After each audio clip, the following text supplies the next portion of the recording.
Hello everyone, আশা করছি সকলে খুব ভালো আছো। আমিও খুব ভালো আছি। তো পিয়া সরকার চ্যানেলে তোমাদের সকলকে অনেক অনেক ওয়েলকাম। আমার নতুন একটি ভিডিওতে অনেক অনেক স্বাগত।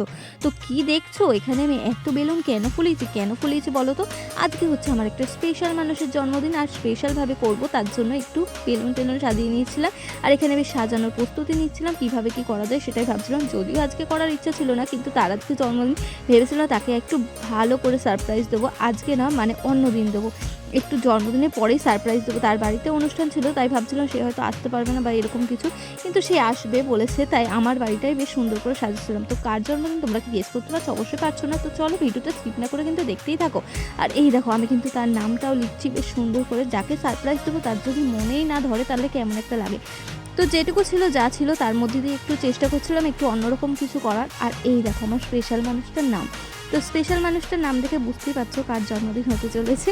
আজ কি হয়েছিল, রিয়ার জন্মদিন। আর দেখো আমরা এইভাবে কিন্তু সাজিয়েছিলাম। তো সাজানোটা কেমন হয়েছে সেটা কিন্তু অবশ্যই বলবে। আর এই যে একদম সাজানো গোছানো কমপ্লিট, তারপরে ম্যাডামকে কিন্তু ফোন করে ডেকেছিল, আর তারপরে এসেছিলো অনেকটা পর।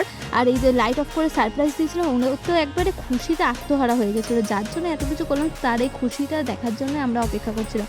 তো সত্যি বলছি, ওর ওই খুশিটাই না আমাদের একটা চোখে জল এনে দেওয়ার মতো ছিল। মানে আমরা ভাবছিলাম যে করবো না, অন্যভাবে সারপ্রাইজ দেবো, কিন্তু হঠাৎ করে হয়ে যাওয়ার মধ্যে এটা যেন আরও একটু বেশি ভালো হয়ে গেল। আমরা একটু বেশি ভালো করার চেষ্টা করেছিলাম, কিন্তু যেন এটাই মনে হলো আরেকটু বেশি ভালো হয়ে গেছে। তো আমার বাড়িতে ছিল এই জন্মদিনের, মানে ওর সারপ্রাইজটা আমার বাড়িতেই।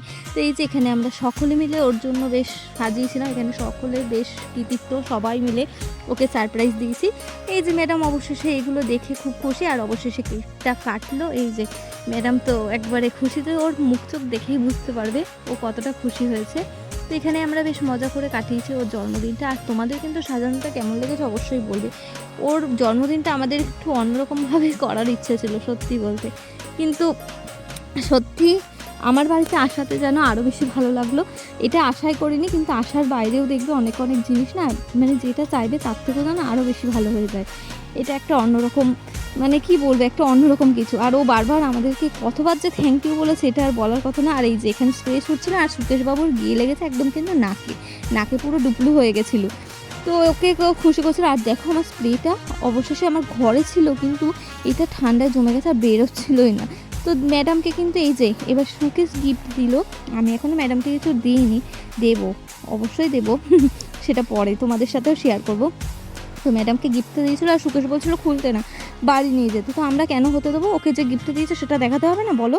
তুমি এটা না দেখালে হয়? এই যে বলছিল রেখে দিয়ে দেখাতে হবে না, আমি পরে দেখাবো। এই যে ম্যাডামকে গিফটটা কিন্তু দেখো খুবই খুবই সুন্দর দিয়েছে, আর ও এই গিফটটা পেয়েছে না আরও বেশি খুশি হয়ে গেছিলো। গিফট তো মানুষের খুশি হয়, কিন্তু এইরকম যদি গিফট হয় তাহলে যেন আরও বেশি খুশিটা বেড়ে যায়। আর এই দেখো খুশির আনন্দে কিন্তু থ্যাংক ইউ বলছে, আর ওই বন্ধু হিসেবে থ্যাংক ইউ নেবেই না, এই নিয়ে চলছিল দুজনের মধ্যে বিবাদ। তো রিয়ার আবার মাঝখানে একটু মুখটা কালো হয়ে গেছিলো, কিন্তু অবশেষে থ্যাংক ইউর মানে হাতটা মিলিয়েছিল। আর এই দেখো রিয়ার ফটো ফ্রেমটা কতটা সুন্দর করে দিয়েছিল, খুবই খুবই সুন্দর হয়েছিল। তো রিয়া এটা ভাবতেই পারেনি, রিয়ার থেকে ফটো কালেক্ট করে ও এটা করেছে ওর মন থেকে। তো এই ছিল আজকে আমাদের বাড়িতে বার্থডে। আর এই দেখো তারপর বার্থডে হওয়ার পর ও টিকদি তো আমাদের বেরিয়ে গেল। তো কোথায় যাবো ভাবছিলাম, তো চলো আমরা টোটো করে বেরিয়ে পড়লাম। আমরা চারজন, আমি, দিদি, সুকেশ আর রিয়া। এই যে আমরা ভাবছিলাম কোথায় যাব। তো অবশেষে আমরা চলে আসলাম একদম ম্যাডামের বাড়ির সামনে, মানে আমরা যেখানে পড়ি তার সামনে একটা বিরিয়ানির দোকান আছে সেখানে। আর এই যে ম্যাডাম বললো বিরিয়ানি খাওয়াবে। তো ম্যাডামের শরীরটা হঠাৎ করে বলছিল খুব খারাপ করছিল, ওর ভালো লাগছে না কিছু, চোখ মুখটা দেখেও কেমন শুকনো শুকনো লাগছিল। বাড়িতে ওর পরের দিন অনুষ্ঠান, অবশ্যই ওর ভাইয়ের অন্নপ্রাশনের ভিডিওটা তোমরা সকলে দেখেছো। তো সেই মানে অন্নপ্রাশনের আগের দিনে ওর জন্মদিন ছিল, তার জন্য ওকে আরও বেশি টায়ার্ড লাগছিল, বাড়িতে লোকজন কাজকর্ম, তার জন্য। তো এই হচ্ছে ওর বিরিয়ানির ট্রিপ। তো চলো আমরা খেতে থাকি, আর ভিডিওটা বড় না করে আমি এখানেই শেষ করছি। আর ভালো লাগলে অবশ্যই লাইক কমেন্ট শেয়ার করবে। আর তোমাদের সাথে দেখা হবে অন্য কোনো ভিডিওতে, অন্য কোনো ব্লগে। ততক্ষণ তোমরা সকলে খুব সুস্থ থাকবে, ভালো থাকবে, সকলকে জানাই টাটা। আর এই যে আমরা কিন্তু খুব মজা করে খেয়েছিলাম, আর বিরিয়ানি তো একদম কোনো কথাই হবে না। তো চলো আজকের মতো টাটা।